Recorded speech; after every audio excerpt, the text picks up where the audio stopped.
Surat Yasin Makkiyah. Au illa qaulahu maksudnya Makkiyah bangsa periode zaman Rasulullah tesih teng Mekah. Au illa qaulahu kecuali dawuh Allah taala wa idza qila lahum anfiqu alayat niku.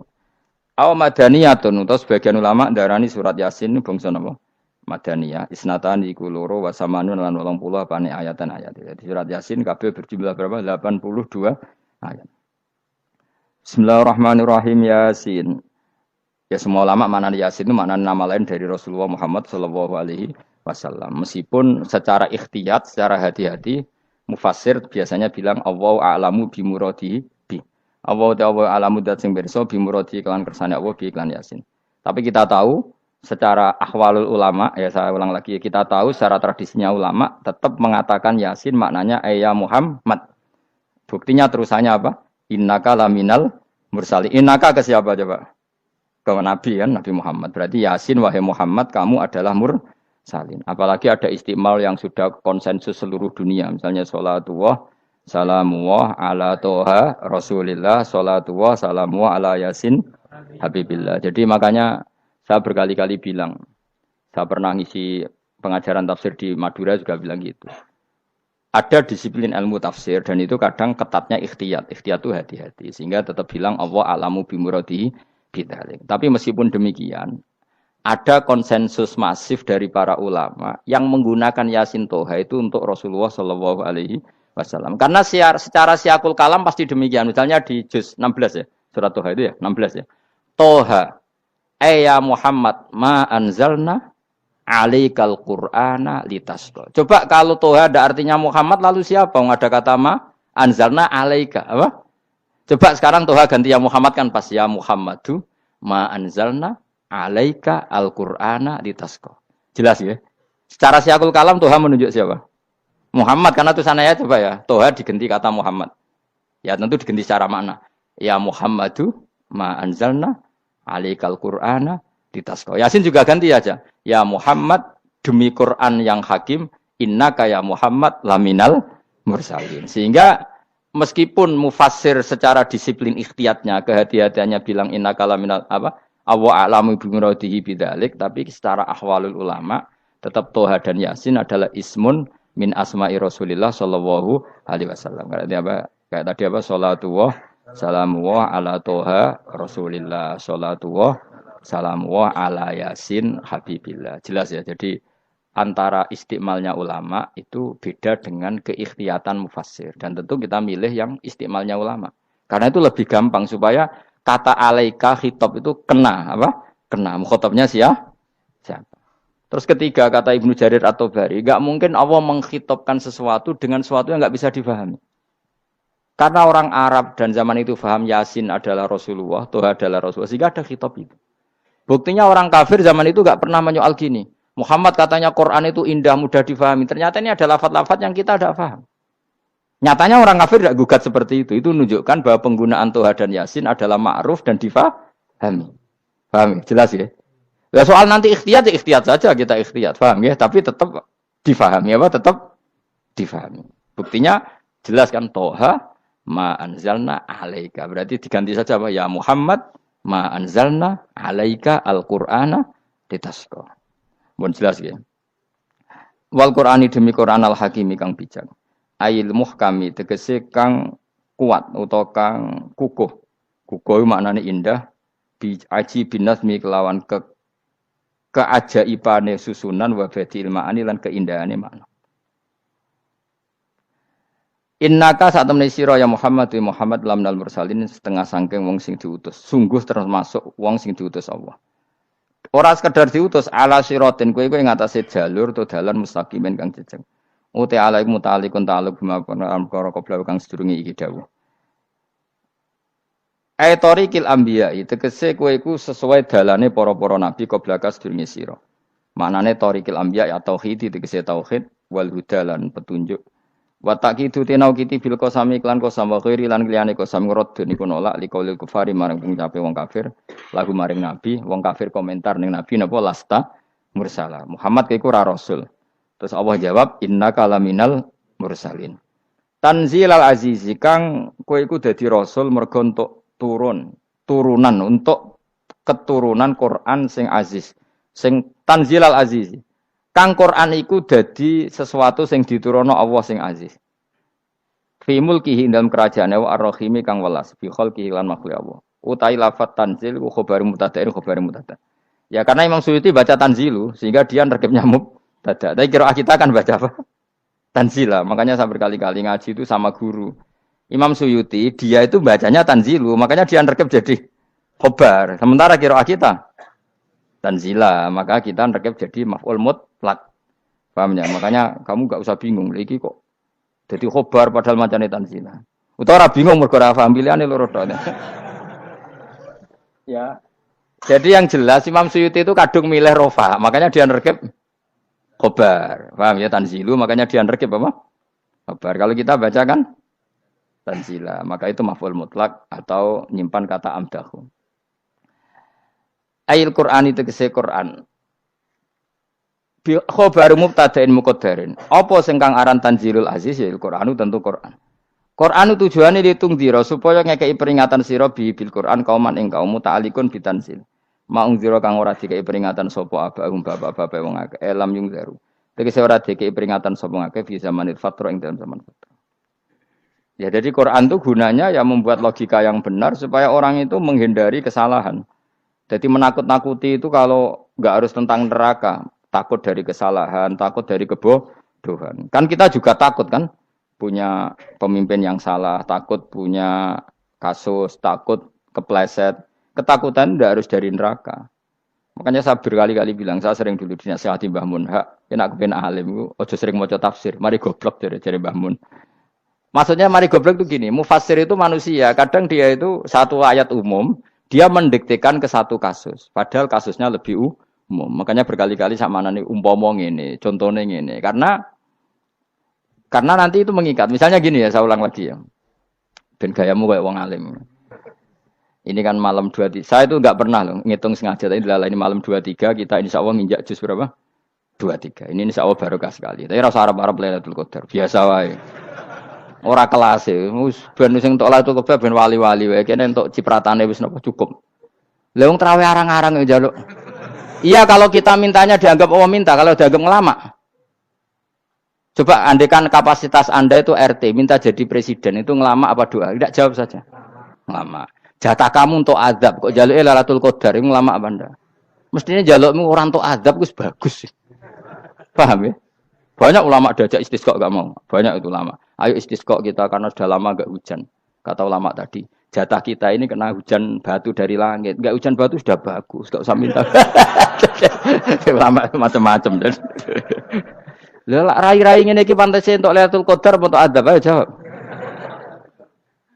Ayo. Ora entuk adab wis bagus. Yo dadi dongane ya Allah. Ampun jenengan siksa la tu'akhidna. La tu'akhidna maknane njuk Lailatul Qadar apa ora disiksa?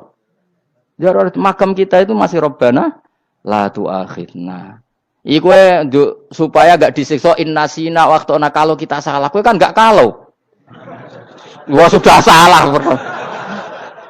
Jadi donga innasina waktu sange apikane pangeran wae ditambahin. Kalau kita salah. Kalau kita kan sudah tidak kalau lagi sudah.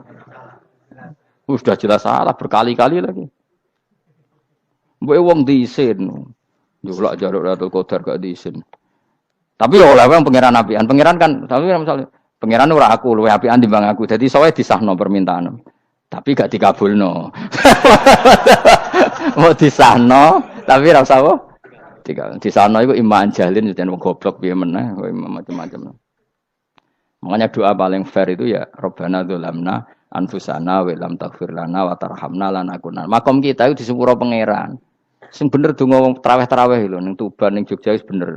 Apa innaka afuwun karim tuhibbul afwa fa'fu anna. Ora ana guru-guru kita ndonga, ya Allah anilna lailatul qadar ya Allah. Ka ono sarahku kiye kita ora ono ngajarno ngono ya Allah innaka afuwun karim tuhibbul afwa fa'fu anna. Jenengan kandat sing kathah nyepurane lan seneng nyepuro impun jenengan sepuro. Iku wis bagus sudah.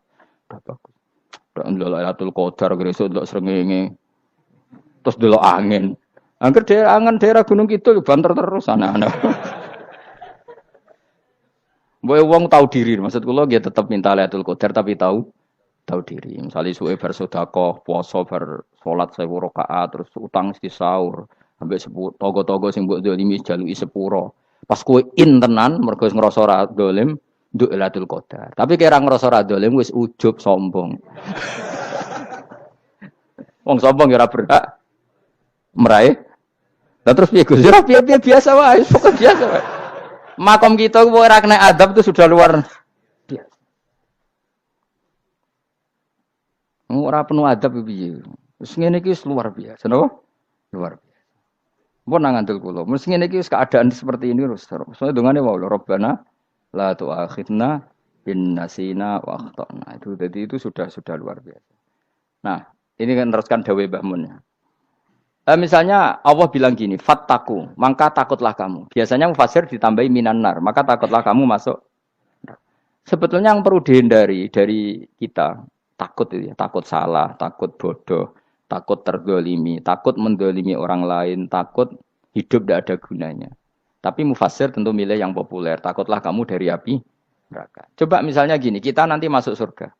Kemudian zaman di dunia kita tidak pernah berkampanye ya atau berkontribusi untuk agama Allah. Cara saya itu izin. Kata Imam Malik, saya masuk surga. Kemudian orang yang mencintai saya masuk surga itu saya malu. Rasulullah juga gitu. Saya sebagai pemimpin umat, saya malu masuk surga. Dan satu dari umat saya masih masuk neraka. Jadi ulama dulu tuh ketakutannya bukan sekedar masuk neraka, takut malu, takut bodoh, takut keliru, takut. Saya misalnya nanti masuk surga itu malu, andaikan saya tidak pernah ngajar tafsir Jalalain. Malu saya. Karena kalau tanya Allah, hak kenapa bu swarga? Terus diberi swarga. Tapi kalau pernah baca tafsir jalan kan anak keren nih. Keren artinya saya pernah mengkampanyakan Quran, pernah mengkhidmai Quran, pernah ngitmai kitab engkau ya Allah. Saya pernah ngitmai umatnya Rasulullah, yaitu sampean kabeh. Pernah mulang, pernah sowan. Saat tiap bulan sowan jenengan gak sopan tapi. Mulane kira usah bales sowan rono malah ganggu aneh-aneh. Kadang santri yo pidol, wis diulang cek sowan. Orang tuh kiai kalau sudah di rumah tuh milik keluarga biar fair. Bermulang cek assalamualaikum terus kiai ini kagok keluargane ku kapan? Boyo mikir bocah ora karo-karuan. Jadi seneng yo di ilmoni, napa seneng yo di ilmoni. Saya ulang lagi ya. Nah, kata yang ditafsir itu sering tidak mengikat. Makanya kata Mbah Mun, baca tafsir itu dikurangi. Maksudnya dikurangi itu bukan apa-apa, maksudnya tadi kalimat yang ditafsir itu tidak mengikat. Yang mengikat itu yang kalimat di Quran. Nah, kalimat Quran itu umum, napa? Misalnya gini, Allah kalau gini. Ikdilu, kamu harus berbuat adil. Lalu adil itu misalnya mufasir menafsiri, adil itu menyamakan di antara dua orang konflik.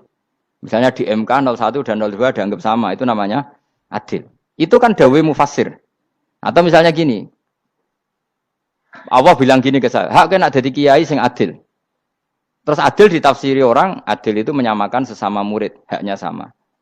Nah, tapi bisa saja adil itu di luar itu semua. Misalnya gini, ternyata adil menurut Allah gini. Adil maknanya seimbang, apa? Adil itu maknanya apa? Seimbang. Lalu keseimbangan seorang hamba adalah dia ingat Allah lebih banyak. Karena ini bandul yang benar-benar nyata. Allah itu nikmatnya nyata. Sehingga ketika saya sebagai orang alim, ingat saya alim itu karena Allah. Dikasih ilmu Allah, dikasih cerdas Allah. Dikasih semuanya dari Allah. Sehingga saya itu tidak merasa kumuluhur pada kalian. Karena semua ini dari Allah. Kemudian Allah sendiri yang memerintahkan. Kamu harus mengajar. Maka saya ada arep-arep salam templek sampeyan, penghormatan sampeyan, apresiasi sampeyan. Karena saya hubungannya hanya dengan Allah Subhanahu wa Ta'ala. Itu namanya adil. Meletakkan sesuatu proporsional. Itu juga adil namanya. Makanya seseorang itu enggak bisa dikatakan abid selagi belum tahu kalau ibadahnya minallah. Jadi misalnya ke ibadah tok. Ternyata kamu yakin itu ibadah kamu, amal kamu itu belum abid. Abid hakikat adalah alhamdulillah alladzi hadana li hada wa ma kunna linahtadiya laula anda tahu. Ketika kita sujud yakin ya Allah alhamdulillah jenengan menakdir saya sujud. Saya salat alhamdulillah engkau menakdir saya salat.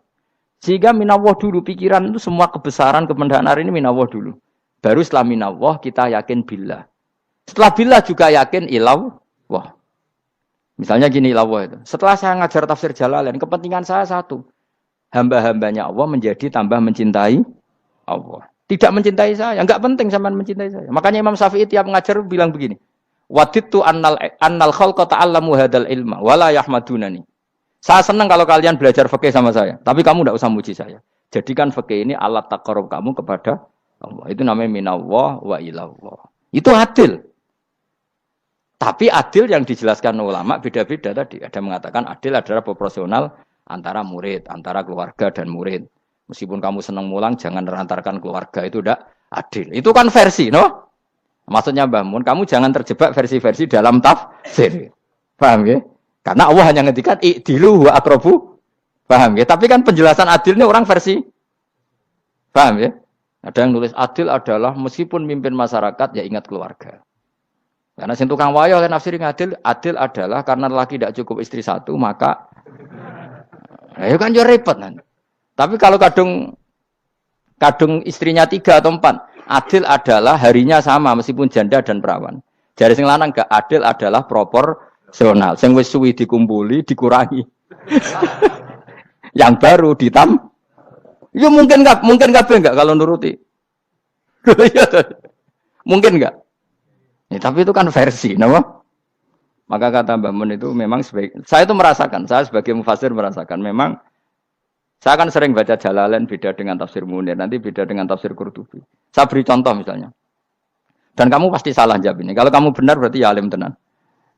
Wa idza darabtum fil ardi falaysa 'alaikum junahun an taqsuru binas shalah. Orang kalau pergi itu boleh enggak ngosor salat? Enggak, jawab saja. Boleh kan? Ngosor salat itu apa? Misalnya sholat asar 4 jadi berapa? 2. Kalau isya jadi 2. Kalau subuh? Enggak, sudah maju lah. Maghrib? Enggak, kan yang bisa dikosor hanya berapa? Yang rubaiyah, yang apa? Berarti kamu yakin? Antak suruh minas sholat artinya 4 jadi 2. Yakin? Enggak, jawab saja. Yakin. Nah itu termasuk orang pinter. Ya. Berarti ilmu lagi sak trip. Ya? Sebetulnya kata Imam Qurtubi enggak. Ayat itu kan hanya bilang gini, kalau kamu bepergian, maka kamu boleh menyendak sholat. Qasru itu memotong. Dari aturan yang dulu 4 menjadi 2. Sebetulnya ada hanya itu tok. Aturan tidak boleh membawa najis menjadi boleh. Aturan harus tumakninah menjadi tidak harus tumakninah. Misalnya kamu sholat dalam keadaan perang, wajib tumakninah apa boleh sambil lari-lari? Boleh sambil lari-lari. Boleh gak ketika perang kamu sholat sambil menghadap tidak ke kiblat? Boleh. Makanya antak suruh minas sholat maknanya apa? Jika kamu pergi, maka dalam konteks itu kan perang ya. Ayat itu memang konteksnya perang. In khiftum ayyaftinakumul ladzina kafar. Jika kamu dalam keadaan perang, maka boleh memangkas apa yang pernah wajib dalam aturan sholat. Paham ya? 4 menjadi 2. Keharusan menghadap kiblat menjadi tidak wajib. Membawa najis sholat sah enggak? Enggak kan? Tapi kalau dalam perang, kemudian pedang kamu ada najisnya, boleh dibawa enggak? Boleh. Jadi maknanya taksuru a'ammu min ayakuna qasra salat wa a'ammu min ayakuna wajibati salat yang sekarang enggak wajib. Semua itu namanya juga meringkas kewajiban. Berarti nak mana nih? Jika kamu dalam keadaan perang maka boleh memangkas sesuatu yang dulu wajib menjadi tidak wajib, yang dulu haram menjadi boleh. Tapi mufassir mencontohkan qasru salat hanya 4 menjadi 2. Dong ya. Oh ya, nang kaya alim ngono tenan wis dokter tafsir wis. Engko tak iku wisuda dhewe. Tapi ora perlu orang lain ngakui. Jadi itu contoh kecil. Jadi mufassir karena kebetulan dia tahunya hanya qasru salat itu 4 jadi 2, dia itu. Padahal di tafsir lain diterangkan qasru itu artinya menyingkat atau mencendak atau memangkas. Dulu wajibnya sholat itu nggak boleh bawa sesuatu yang najis. Tapi kalau sholat dalam keadaan perang dan pedang kamu ada darahnya, boleh nggak dibawa? Boleh. Bahkan Allah menyuruh dibawa. Dan boleh nggak madhep kiblat. Fa in khiftum farijalan auruk banat. Lagi fa idza amintum fadhkurullaha kama 'allamakum. Ketika keadaan aman baru sholat sesuai standar. Nah berarti kan ada qasru sholat, ada pemangkasan aturan sholat. Kayak misalnya begini. Dalam keadaan normal, boleh nggak kamu motong pohon pisangnya tetangga tanpa izin? Nggak boleh kan? Tapi misalnya ada banjir bandang, kemudian kamu bisa selamat kalau motong itu. Wajib izin apa malah haram izin? Haram izin, harus kamu langsung potong. Karena kalau tanpa begitu kamu dan yang punya wajib meridhoi. Kalau nggak meridhoi disalahkan syarak malah. Paham ya? Jadi ini penyolongan yang wajib. Tapi tak sebab potong kayak ngelangihin, terus gedangnya mbok pangan, lha iku berlebihan. Karena Allah memaklumi hanya untuk ngelangi. Jebule wis menisan lah itu di luar izin syariat apa? Di luar izin syariat. Itu melampaui batas itu. Syaratnya boleh itu ghairu baghiw wala famani turra itu darurat syaratnya ghairu baghiw wala dan tidak boleh melebihi batas. Ora ape ngetok gedange jupuk sik sing mateng dipangan terus diketok. Ora oleh. Paham jelas ya. Makanya kalau ngaji tafsir ya saya kan berkali-kali ada makna di tafsir Imam Suyuti saya tambahi umpamanya ini. Maksudnya umpama itu supaya contoh itu tidak mengikat. Jadi yang disebut beliau itu satu dari sekian potensi ribuan contoh. Ya kayak tadi misalnya antak suruh minas sholah. Itu umumnya ulama membayangkan qasru sholat yang 4 jadi 2. Padahal enggak, maknanya meringkas aturan dari wajib menjadi tidak wajib. Bahkan sebagian aturan itu dikatakan haram, tidak haram. Itu tadi misalnya bawa najis atau teman kamu mau dibaca orang kafir. Terus kamu bilang, hei hati-hati. Itu tidak batal kalau dalam sholat siddatil khauf. Paham ya? Jelas? Semaju lah. Malam terlikur. Lelatul. Aku wis gumen mbek wong-wong itu. Bingung ora ilmune wong-wong. Ma ungzira abahum elam yung daru tegese ora den kei wedi sapa ngangge fi zamanil fatrah ing dalam zaman fatrah. Ya sama seperti ini. Orang tidak mendapat ingzar itu fi zamanil fatrah, zaman enggak ada rasul. Tentu tidak hanya itu tok. Ada rasul tapi orang itu jauh dari komunitas ulama. Itu juga termasuk orang yang tidak mengalami ingzar. Jadi tidak mengalami ingzar bisa di zaman fatrah atau sudah ada rasul tapi dia jauh dari ulama atau jauh dari komunitas Islam. Itu juga komunitas yang tidak mengalami ingzar. Fahum mongko te wong akeh kaum iku khafidun lali kabehane iman sing iman parustilan bener. Ya, contoh paling gampang itu nak dawuh yai mesti bener itu loh. Kalau kamu ngaji tafsir Jalalain ya Yuhannasu budu rabbakum. An-nasu biasanya tafsirkan kufaru Mekah, napa? Padahal di situ nas semua manusia apa kafir Mekah? Semua manusia. Cuma konteks dulu karena Nabi orang Mekah dan zaman itu yang diberi peringatan orang Mekah, Imam Suyuti bilang kufaru Mekah. Lah seperti itu kufaru Mekah mengikat apa enggak? Enggak kan? Enggak, karena yang dituruni Quran yo kafatal linnas. Tapi ya Yuhannasu di Jalalain sering ditulis apa? Kufaru Mekah. Nah, seperti itu tidak mengikat. Itu contoh saja, Pak. Contoh saja dalam konteks zaman itu. Paham ya? Jadi banyak, makanya tafsir itu sebenarnya enggak ngikat.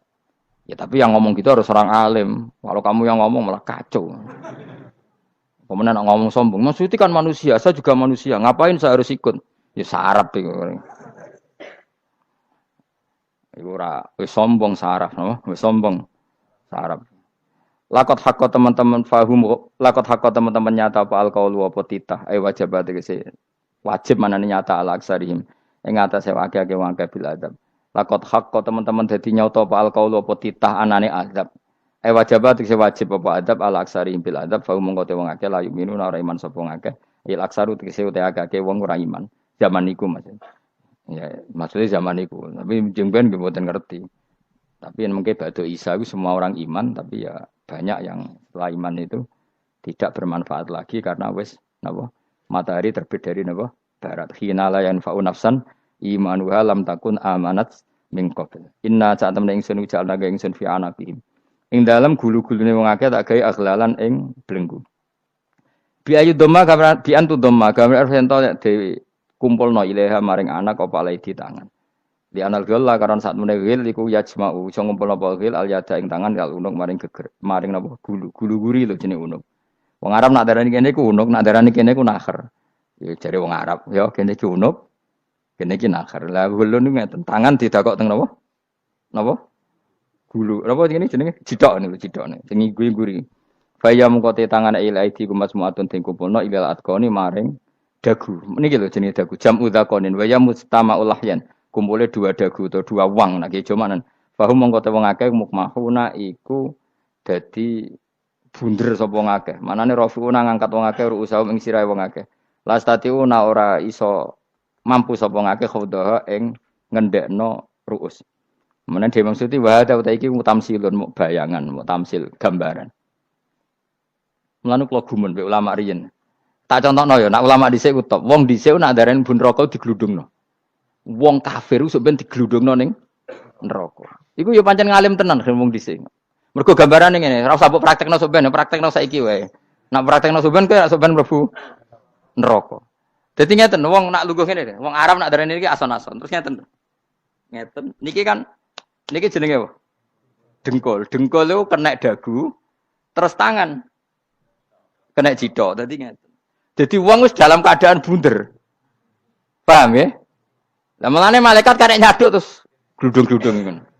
Paham ya? Dadi mergo iku napa? Dengkul nempel dagu, paham ya? Tangan nempel cithok. Terus ditaleni. Paham ya? Terus ya karek gludung dong, mulane wong kuno nak darani bunder rokok iku. Oke bayangno saiki sok ben ra usah, gak usah mlebu maksudnya, paham ya? Mulane ape mlayu wis ra iso, wis posisi ngono, paham ya? Sebenarnya rasa delok, maksudnya itu praktekno saiki. Orang delok lho. Lah dawuh Imam Suyuti wal muradu te kang den kersakno iku annahum sak temne wong akeh la anu nek ora tunduk sapa ngakeh lil imani maring iman. Wala faduna nek ora tunduk sapa ngakeh ora ndilukno ru'usahum ing sira wong akeh lahu krana iman. Iki tapi dawuh Imam Suyuti. Tentu tidak semua ulama sependapat. Jadi cara Imam Suyuti semua yang dikatakan Quran ini muktamsil. Artinya mereka tidak tunduk, maknanya tidak menerima iman. Ya, tapi itu cara Imam Suyuti. Ulama lain yang mengatakan tidak. Memang orang kafir ketika masuk neraka dalam keadaan seperti itu dan digeludung. Ya tidak apa-apa sama-sama benar. Ya sama-sama benar karena ya Quran itu milik bareng, ya. Milik bersama. Jadi apa ya? Kan banyak kalimat kayak tadi mengkosor solat, meringkas solat. 4 jadi 2 yang meringkas, paham ya? Dari aturan ketat menjadi agak longgar juga meringkas. Jadi semuanya namanya memotong apa? Memotong dari 4 menjadi 2 ya memotong, paham ya? Dari aturan wajib menjadi tidak wajib juga memotong. Nah, itu kan sama-sama benar. Lihat nanti konteksnya. Wajah analan gawe sapa ingsun mimpeni aitim sanging ngarepe wong akeh sadan ing tutup. Wa min khalfim sanging gurine wong akeh sadan ing tutup. Fathisin sadan wa dhammiha lan dumai sin sudan fil maudhi'in ing panggonan loro. Fa akhsena mongko ngekeki gelap ingsun ing wong akeh fa mongko te wong akeh laik sirun rane ngali sapa wong akeh. Tamsilun iki ya contone aidon disat diturukil iman maring ketutupe dalan iman alih ngatasé kufar. Nak cari maksudé kabeh iki mau tamsil. Dadi ngene. Dari depan kami kasih tutup, dari belakang kami kasih tutup, kemudian mereka saya kasih kegelapan. Maka mereka tidak tahu. Mananya apa? Dari arah depan yang mereka enggak ngerti pentingnya iman, dari arah belakang yang mereka tidak ngerti pentingnya iman, maka mereka buta, artinya tidak iman. Itu dari Imam Suyuti. Tamsilun aidoni hanya perumpamaan lisat diturukil iman, yaitu tertutupnya jalan-jalan iman. Tapi ulama lain mengatakan ya enggak. Memang pernah ada peristiwa di mana orang kafir ngepung Rasulullah dan mereka dari depan matanya dihalangi, dari belakang dihalangi, sehingga ketika Rasulullah keluar mereka tidak melihat. Itu ya nyata. Ya jadi makanya ngaji. Ya. Jadi ben keren. Oh ini ada sekian tafsir. Terus gue ngomong kan kayak wong alim keren. Nah takoi kata siapa? Ono rekamane. Tapi yang ora kaji dhewe. Nah takoi kata siapa? Ada rekamannya. Lah anak aku takut ada kata siapa Gus tak dudono kitabe. Lah anak gue dudono rekaman. Iku apik zaman akhir ngono wis maju. Sok sing rido kan. Enak kok Kang jadi orang alim gue enak. Nanti itu jadi orang alim ya rugi. Tadi nanti kan gitu. Syekh Abdul Qadir masuk surga. Entah ini gelombang kedua dan para penggemarnya. Jadi akhirnya sing alim tenan yang mlebu swarga, sing kedua apa? Dan para penggemarnya. Iku ora usah alim Kang, cukup penggemar. Jadi aku sebenarnya rugi kan. Gus Pak masuk swarga kedua dan para penggemar. Waduh. Terus jebule padha ae. Iku saking rahmane Allah. Kenapa? Kan masyhur itu hadis itu. Rasulullah itu ada sahabat nangis, enggak bisa tidur nangis. Berhari-hari enggak bisa tidur nangis. Hanya karena ingin punya satu pertanyaan. Lama-lama ketemu Nabi, ya Rasulullah saya sudah berhari-hari enggak bisa tidur, ingin menanyakan ini tapi tidak berani. Coba kamu tanya saja. Ya Rasulullah, saya ini kalau mati engkau kan suatu saat dipanggil Allah. Saya tidak ketemu engkau. Makanya mumpung sekarang saya tak melihat wajah engkau sekuat-kuatnya, sepuas-puasnya. Kata Nabi ya. Terus, kenapa? Ya kalau engkau di surga, saya di neraka kan enggak ketemu lagi. Atau kalaupun engkau di surga kan kelasnya beda, kan enggak ketemu lagi. Jadi kemungkinan dua-duanya itu enggak ketemu. Kata.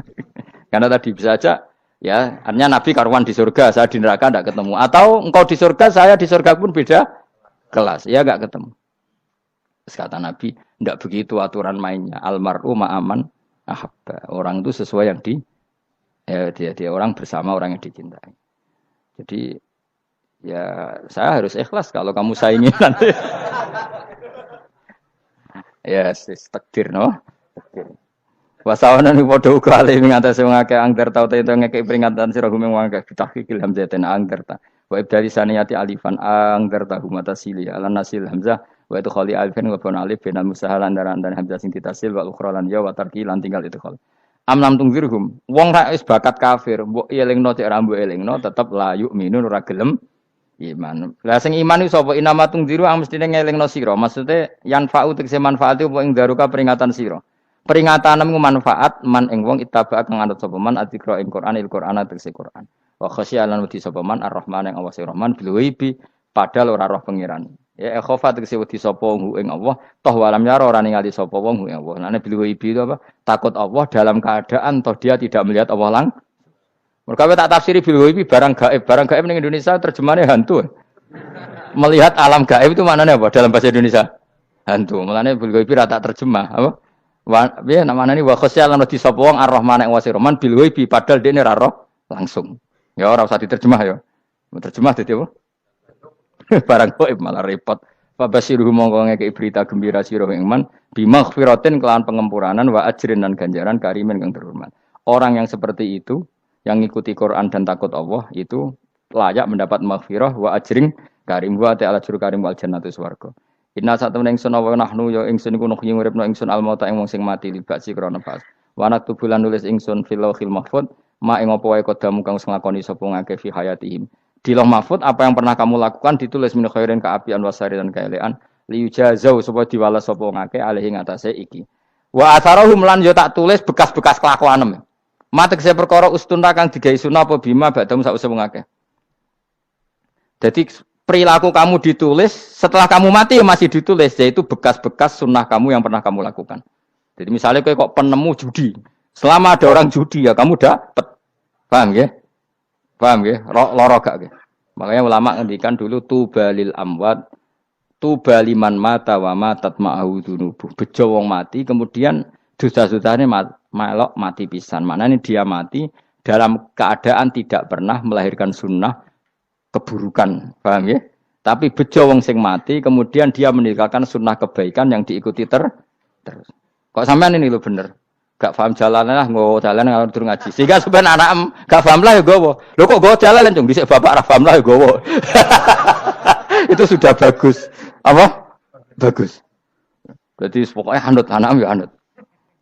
Wah, pokoknya keren, pokoknya keren sampean keren. Jadi nanti sampean anakmu tuku jalan takoki, Pak. Kok tuku jalan dhisik bapak aku ning lemari iki ono jalan. Lah tapi dhisik bapak paham yo ora paham padha.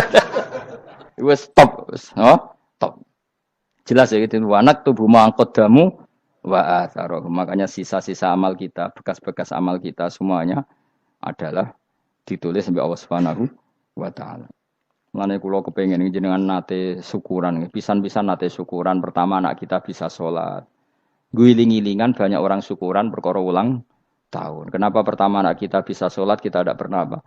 Syukuran. Padahal sholat itu yang menjadi identitas anak kita, kehambaannya ila yaumil kiamah. Mbok ya orang itu gitu. Sehingga nanti anak kita itu senang sekali. Itu saya itu kalau agak marah, itu anak saya yang paling kecil, baru umur 6 tahun. Itu tahu-tahu bilang, "Pak, saya sudah sholat." Karena dia tahu, saya itu paling terhibur kalau ada berita sudah sholat. Jadi itu penting supaya orang itu tahu orientasinya bapak itu sholat. Jadi jangan sampai terus anak kita kalau ulang tahun syukuran, tapi pas sholat kita dingin-dingin saja. Lama-lama anak kita berperasaan sholat itu tidak penting. Buktinya apresiasi bapak biasa saja. Itu contoh kecil. Sehingga nanti tertanam, anak kamu tertanam, nanti cucu kamu tertanam. Jadi itu namanya asar apa? Asar. Jadi harus seperti itu. Jadi ya itu namanya asar. Makanya Nabi Ibrahim nggak berani minta uang sama Allah. Minta rezeki gak berani. Tapi kalau dia menyebut sholat dulu baru berani. Rabbana liyuqimus sholat faj'al afidatam minan nas tahwi ilaihim warzuqhum. Kata Ibrahim, supaya mereka kuat sholat ya Allah. Enggak apa-apa kamu kasih makan. Supaya kuat sholat. Karena kalau Nabi Ibrahim hanya berdoa, ya Allah kasih mereka makan. Nak digo zina, go demenan, go judi. Nabi Ibrahim melok dosa. Makanya dimulai Rabbana liyuqimus sholat. Supaya mereka kuat sholat ya Allah. Enggak apa-apa mereka kasih makan. Jadi supaya ini sholat jadi pokok. Kenapa kita makan? Supaya kuat sholat. Andai kan Ibrahim hanya berdoa supaya kasih makan mereka. Kemudian kekuatan itu dipakai maksiat. Ibrahim kan ikut dosa. Itu sirinya kenapa doanya Robbana liyuqimus sholat ya. Jadi kata liyuqimus sholat didahulukan apa? Supaya mereka kuat sholat. Maka kasihlah makan, kasihlah rezeki. Jadi supaya sholat jadi pusat orientasi. Itu harus dilatih. Ya tentu kamu ngelatihnya sidik-sidik. Wong anak esopo kan gitu. Tapi ini kan cerita aja. Maksudnya orangnya biasa wae. Maksudnya aku mau cerita. Kue gelo ya monggo. Terus mutung ra ngaji ya monggo, gampang. Kue ra ngaji, aku golek murid kok kue gampang. Kue golek guru kaya aku kangelan. Ya maksudnya sing gelem ngalah teko ini kan. Oh, liyane larang kang nyewane. Wa asarahum lan bekas-bekasnya mereka. Makanya ketika Ahmad bin Hambal itu ahli hadis karena selagi riwayatnya dia dipakai orang tahu Rasulullah itu karena ahli hadis. Bener sing paling hebat tentu qala Rasulullah. Tapi apa artinya qala Rasulullah kalau enggak diriwayatkan ulama dari ulama sampai kita. Tapi apa artinya sampai kita nak gak ono sing ngalahi maca ngene iki. Mburohno maca ngene. Paham nggih? Ayo jajal ke tuku kitab Musnad Ahmad. Nak ra roh gubedi larang ngono tok. Mergo ora ono sing maca ora roh isine, paling kenangane apa? Gudi larang. Tapi baru kayak nasi mojo kemudian bisa. Ini juga asar. Cuman kau oleh niru, aku semati ngorek jalan. Oleh niru. Tapi ojo niru sesate. Kau nang dadi ra karu-karuan. Jadi Imam Suyuti loh. Tafsirku udah di ngono kuwi. Ojo dirusak kabeh. Wa atharahum mastun nabihi ba'dahum. Bahwa kalau suwun nggih dilatih, kalau anak-anak sampean mulai bisa sholat, tunjukkan kalau Anda senang lewat syukuran atau lewat apa. Ya harus besar-besaran. Tunjukkan kalau kamu mengapresiasi secara senang. Karena itu identitas kita. Apa identitas kita? Wa kullu shay'in lan ing saben-saben perkara. Nasobahu bi fi'lin fasir utawa nasbuhu. Nasbuhu ta nasabe lafat kullu shay'in bi fi'lin lan fi'il yufasir. Nasbuhu ta nasabe lafat kullu shay'in bi fi'lin lan fi'il yufasiru kang nafsiri ing fi'il apa dawuh ahsainahu. Ahsayna kullu shay'in ahsay. Nah, berarti namane wa kullu shay'in lan ngitung ing saben-saben perkara. Wa kullu shay'in lan ingsun ngitung ing saben-saben perkara. Maknane ahsayna tegese ngitung ingsun ing sa. Dobat nau tegese ngitung ingsun ing sa fi imamin ing dalam catatan utawa ing dalam kitab induk. Imam ku maknane kitab induk mubinin kang jelas. Kitabin tegese kitab bayin kang jelas. Wa al kitabul bayin iku Allahul mahfuz lah mahfuz. Subhanallah wa bihamdihi adada khalqihi wa ridha nafsi. Wa zinata arsyihi midada kalimati. Subhanallah wa bihamdihi adada khalqihi wa ridha nafsihi wa zinata arsyihi midada kalimati. Subhanallah wa bihamdihi adada khalqihi wa ridha nafsihi wa zinata arsyihi midada kalimati. Subhanallah wa bihamdihi adada khalqihi wa ridha nafsihi wa zinata arsyihi midada kalimati. Subhanallah wa bihamdihi adada khalqihi wa ridha nafsihi wa zinata arsyihi midada kalimati. Subhanallah wa bihamdihi adada khalqihi wa ridha nafsihi wa zinata arsyihi midada kalimati.